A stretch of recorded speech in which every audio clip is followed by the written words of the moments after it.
Special thanks to Reddit user Annual Seal for granting me permission to use their story. And like always, my dear listeners, do enjoy.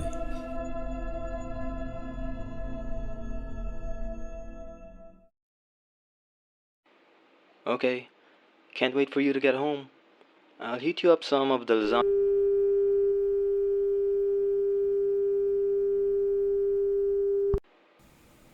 My husband's voice suddenly cut off. I glanced at the phone. Emergency calls only, displayed almost as if mocking me. Strange. This area isn't normally a dead zone, I muttered to myself as I slipped my phone into the cup holder next to me. Probably for the best with this thick fog rolling in. I tried to enjoy the silence and focus on the road as I drove. This late at night, I hadn't seen any other vehicles for miles and suspected that I was probably the only person driving in the area. The fog had started to grow thicker. I had just started to slow down for safety when I saw an old woman wandering along the road in front of me.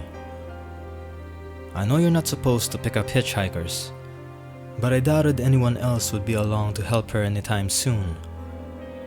Besides, she looked so frail, so tired that there couldn't be any harm in helping her a little.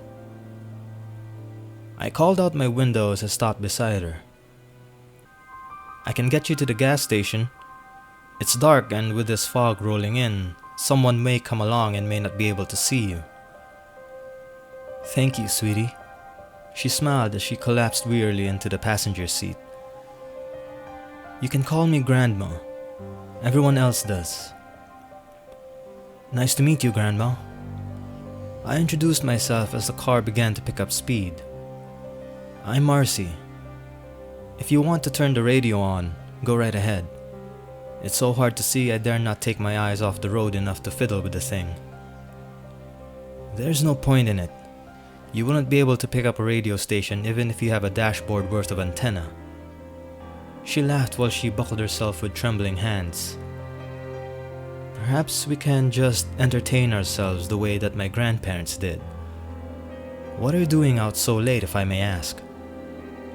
I explained that I was just on my way home after a long day at work. We'd had to stay late to finish a project.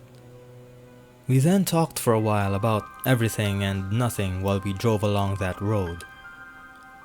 I was just starting to relax when Grandma gasped loudly as I flipped on my brights, hoping to see better. "Don't do it!" Grandma yelped. "Just keep your lights on dim. You don't want to know what you can't see up there. Besides, the fog will just reflect the lights back and blind you." "What are you talking about?" I questioned as I glanced over at her. "What do you mean by don't want to know what you can't see?" However, when I caught a glint on some twisted metal in the branches above, I hastily turned my lights back to dim. I was hoping to get through this without you ever having known you were here. If I'm being completely honest with myself, I was hoping maybe I'd get out of here with you." Grandma sighed, and I saw her turn towards me in my peripheral vision. She took a few minutes to gather her thoughts before she spoke. "I'm not sure what or where even this place is, but visibility is always limited. The terrain and weather changes just before a new driver comes through. I suspect it's to blend in with where the intended victim was located. I think it somehow feeds off the victims. I've seen a few others that were trapped turn bad. Though you can get out. I've seen it done."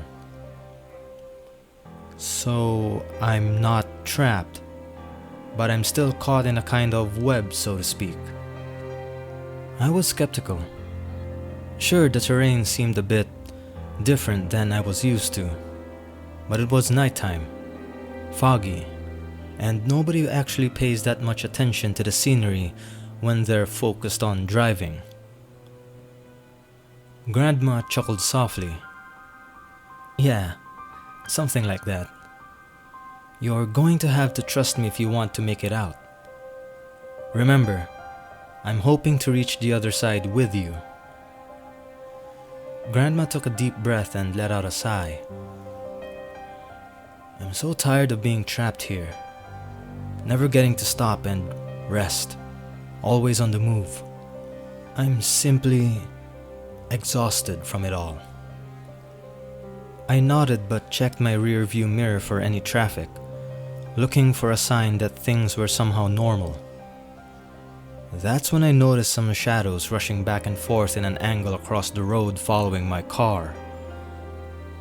Surprised, I quickly looked out my window and saw more running alongside my car a good distance from the road. Given the visibility, they were little more than the vague shape of shadows. Focus on the road, Marcy, Grandma commanded. Visibility is poor, and you don't want to get their attention too much. They're lost now, more lost than either you or I, but there's nothing you can do to help them. Grandma paused before continuing. I'm not even certain that you can help me, but they certainly won't help you. Keep your eyes ahead. If it makes you sleep better at night to think that they're just some dogs or your imagination, then by all means, please do so. I tried. I really tried. It's like when someone says, quick, don't think of purple polka-dotted Dalmatians. And the only thing your mind can do now is think of purple polka-dotted Dalmatians. I couldn't help it. Every so often, my eyes would drift up to the rearview mirror, partly out of habit, but mostly because I wanted to make sure they weren't getting any closer. Grandma loudly cleared her throat each time to get me to focus on the road ahead. Bless her heart. She tried so hard to keep me looking ahead and distracting me from my pursuers. I just couldn't keep my eyes ahead. Morbid curiosity, I guess. And I couldn't stop thinking about them. I didn't know what they were. I didn't know if they were safe. And each time they seemed just a bit closer. You said that I'm technically not trapped. Not yet anyway? Grandma sighed. If they catch up to you like they did me, they'll destroy our only means of escape, and you'll be trapped with the rest of us. Then eventually, we'll both be just as lost as they are. Okay, but how do I escape? I questioned worriedly. My husband waited for me at home, probably worried about me since the call dropped on us. I wanted to get back to him and didn't want to think about either of us being without the other. Isn't it obvious? I've been walking this road for I don't know how long. I've tried running away from the road, but I always come back to the road. Your car is the only way we can get out of this, and if you keep bringing the lost closer, we are both doomed.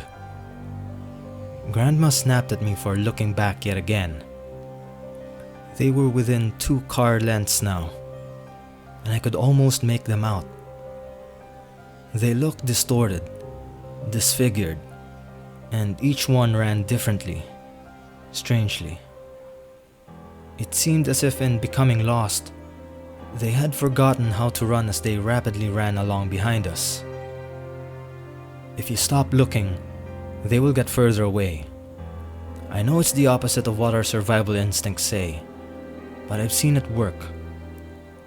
Grandma tried convincing me as she wrung her hands in her lap. I suspected that she didn't know for sure if that'd work, and was just hoping it'd get me finally to stop looking back. I took a deep breath, trying to calm my nerves as I went around yet another bend in the road. Lights. There were lights ahead. Big, fat, beautiful, glorious lights. I was going to make it. Then the car shuddered, and I looked down at my fuel gauge, slightly over empty.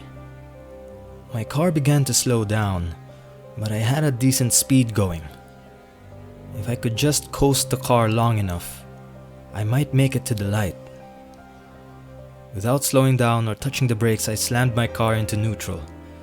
Maybe it would damage the transmission, but that wouldn't matter if I didn't escape. I could hear them, behind and beside me, as their limbs slapped the ground. It sounded like they were all around me, closing in and ready to make their move. I wanted to look, to see how close they were now. That light, so tantalizingly close. I looked at it as the salvation I believed that it was. Something slapped against the trunk of my car. I held my breath and closed my eyes. Just a little further. You'll see your friends again. We're going to make it through, Grandma. I promised, desperately, fearfully. Maybe it was a prayer. I waited until I felt the car come to a complete stop. Then I opened my eyes. Grandma was gone. There were no signs of the fog, no shadows behind my car. Everything seemed so normal I could believe that I'd somehow dreamt the whole thing. Except the passenger's seatbelt was buckled. A small piece of evidence that I'd really picked up an elderly lady and survived. Something. If you drive alone at night, keep an eye out for the road. Grandma said the terrain and weather changed. I'm pretty sure it moves around and anyone can find themselves on it. Keep your gas tank full, because you'll never know when you may be caught on that road. Keep your lights on dim. Stay in your car. And don't look back.